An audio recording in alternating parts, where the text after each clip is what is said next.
रहीम अस्सलाम वालेकुम नाज़रीन, मैं हूं आपका मेज़बान शहरियार अहमद और आप देख रहे हैं मेरा यूट्यूब चैनल ये पब्लिक है। नाज़रीन, हर रोज़ कोई ना कोई यहाँ पे इस मुल्क में प्रॉब्लम क्रिएट होता रहता है। कोई दिन ऐसा नहीं गुजरता कि कोई परेशानी की खबर ना हो। कभी अज़ीज़ुर रहमान, कभी अब्दुल कवी, कभी उस्मान मिर्ज़ा, कभी नूर मुक़द्दम का केस। लेकिन आज मैं इन पे गुफ्तगू नहीं करूँगा। मैं चाहूँगा कि आपको कोई थोड़ी सी बेहतर एक ऐसी चीज़ बताऊँ जो आने वाले वक्त में आपके और हमारी सोसाइटी के लिए फ़ायदेमंद साबित हो। एक इदारा है, मैं उसका आपसे तारुफ़ करवाऊँगा, लेकिन पहले मैं आपको बता दूं कि उसकी वजह क्या है कि उसको तारुफ़ करवाने की। हमारे यहाँ फ़ेसबुक पे बहुत सारे ऐसा मटेरियल आता है जो किसी काम का नहीं होता। 98% जो है उसमें सब लघु और बकवास और फेक चीज़ें होती हैं, जिससे हमारी नौजवान नस्ल बहुत गुमराह होती है।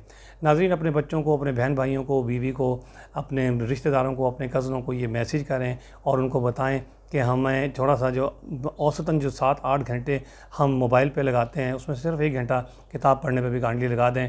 हमारे यहाँ बहुत बड़ी साजिश हुई है 20-25 साल से, जो बच्चों को इतना ज़्यादा मटेरियल, इतनी बुक्स दे दी गई हैं ऑक्सफोर्ड और कैम्ब्रिज की तरफ से कि वो उनका अपना बच्चों का वज़न जो है उससे ज़्यादा उनका बैग का वज़न हो जाता है। तो मैं शफ़क़त महमूद साहब से ये दरख्वास्त करूँगा कि जहाँ उन्होंने एक निसाब तालीम पंजाब में कर दिया है, शफ़क़त महमूद साहब दीनी मदरसों के लिए, प्राइवेट और सरकारी स्कूलों के लिए, तो बराए मेहरबानी इस पे भी कोई एक्शन लें कि जो बच्चे हैं उनका वज़न से ज़्यादा जो उनको मटेरियल दिया जाता है वो कौन से आइंस्टाइन और न्यूटन बन जाते हैं, बल्कि इसमें इतना पढ़ने के बाद उनकी दिमागी सलाहियतें काम करना छोड़ देती हैं और उनकी बसीरत उनकी ख़त्म हो जाती है। वो सोचने समझने से कासिर हो जाते हैं, क्योंकि 2-2:30 बजे वो घर आते हैं, उसके बाद फिर किताबें लेके होमवर्क शुरू कर देते हैं। जबकि अपनी तरफ इंग्लैंड और अमेरिका में इतना बोझ बच्चों पे नहीं डाला जाता। ये एक साजिश के तहत ऐसा हो रहा है। तो बराए मेहरबानी ये किताबों का बोझ कम करें। इस कौम पर एक और बड़ा एहसान करें PTI की हुकूमत की तरफ से। हाँ, मैं जिस इदारे का तारुफ़ कराने लगा था उससे पहले मैं एक बात बता दूँ नाज़रीन, हम जब भी किसी से डिस्कस करते हैं, कोई बात करते हैं, अगर हम किसी ज्यूरिस्ट से पूछें कि इस मुल्क का सबसे बड़ा मसला क्या है, तो वो कहेगा जी कानून से दूरी। अगर किसी एजुकेशनिस्ट से बात करें कि इस मुल्क को क्या सबसे बड़ा प्रॉब्लम है, तो वो कहेगा जी तालीम की कमी। अगर किसी मजहबी रहनुमा से इस बारे में पूछेंगे तो वो कहेगा दीन से दूरी है।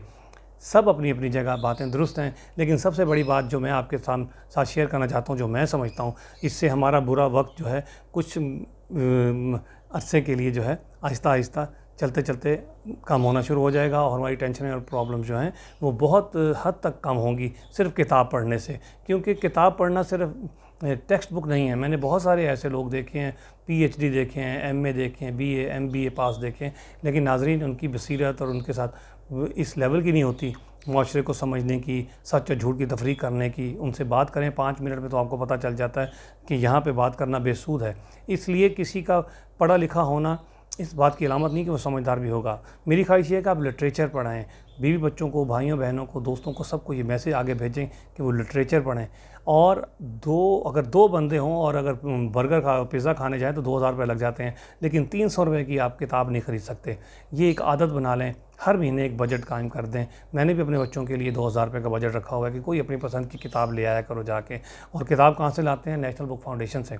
नेशनल बुक फाउंडेशन का इदारा बहुत सारे लोगों को नहीं पता होगा। आपको खाने पीने की जगह, ब्रांडेड कपड़ों की जगह पता होंगी, मार्केट और शॉपिंग मॉल पता है ख़वातीन को और बच्चों को, लेकिन नेशनल बुक फाउंडेशन आपको बहुत सारे लोगों को नहीं पता होगा। मैं आपको बताता हूँ, ये G8 में है, ये 1972 से कायम है। ये भी हैरानकुन बात है, बहुत सारे लोगों को पता भी नहीं होगा। तकरीबन लगभग 50 साल होने को आए हैं। ये तब से कायम है। इसका मकसद ही है कि आवाम को तालीम दी जाए, मयारी और सस्ती कुतुब मुहैया की जाएँ, और बहुत सारे लोग इससे फ़ायदा उठा रहे हैं। लेकिन मैं समझता हूँ कि 99% लोगों को नहीं पता। 47 जो है हमारे जो शहर हैं छोटे बड़े, वहाँ पे इनके दफातर हैं। नेशनल बुक फाउंडेशन से आप मेंबरशिप कार्ड लेंगे तो उस कार्ड के पीछे लिखा हुआ होगा कि कितनी शॉप्स हैं पिंडी, इस्लामाबाद में या दूसरे शहरों में, जहाँ आप अपने करीब घर के करीब जाके शॉपिंग कर सकते हैं 50% डिस्काउंट से। नाज़रीन, 50% डिस्काउंट तो आपको शॉप से मिलेगा। मेंबरशिप सिर्फ 100 रुपये की आप लेंगे, साल में एक दफ़ा सिर्फ 100 रुपया देंगे और 50% डिस्काउंट, और उसके अलावा 55% डिस्काउंट तब मिलेगा जब आप वहाँ नेशनल बुक फाउंडेशन के ऑफिस पहुँच जाएंगे। तो मेरी आपसे दरख्वास्त है कि अपने बच्चों को, अपने अजीज़ रिश्तेदारों को, अगर उनको प्रमोट करें, रीडिंग हैबिट दोबारा करें। मैं समझता हूँ अब लाइब्रेरियाँ बनाना नामुमकिन है, लेकिन घर में जब किताब पढ़ी होगी तो कभी ना कभी कोई बच्चा उसको ज़रूर हाथ लगा लेगा। मेरा अपना एक्सपीरियंस है। मैं 2 साल से ये मैंने एक्सरसाइज शुरू की है कि जब किसी के घर जाता हूँ तो उसको कोई 500, 600, 800 रुपये की किताबें ले जाता हूँ। केक की बजाय, केक भी इतने का ही आएगा, फल लेके जाएंगे तो वो भी इतने का आएगा, लेकिन वो ख़त्म हो जाएगा शाम तक। लेकिन ये किताब कभी ख़त्म नहीं होगी, ये आपके दिमाग में रहेगी उस दिन नहीं पढ़ेंगे, 6 महीने बाद कोई हाथ लगा लेगा। 2 साल बाद मुझे किसी ने बताया कि आपकी दी हुई किताबें 2 साल बाद उनके बेटे ने पढ़ी और उसे बड़ा मज़ा आया। तो मेरी आपसे दरख्वास्त है कि लोगों को किताबें दें, मत दें ये पिज़्ज़े बर्गर मत खिलाएं। बच्चे की सालगिरह हो तो उसको भी किताब में तोहफे में दें। बल्कि मैं तो ये चाहूँगा एक पैकेज बनाएं 8, 10, 20 किताबों का। किसी की शादी हो तो उसको 10-10, 20-20 हज़ार के तोहफे देने के बजाय 5,000 की किताबें दे दें।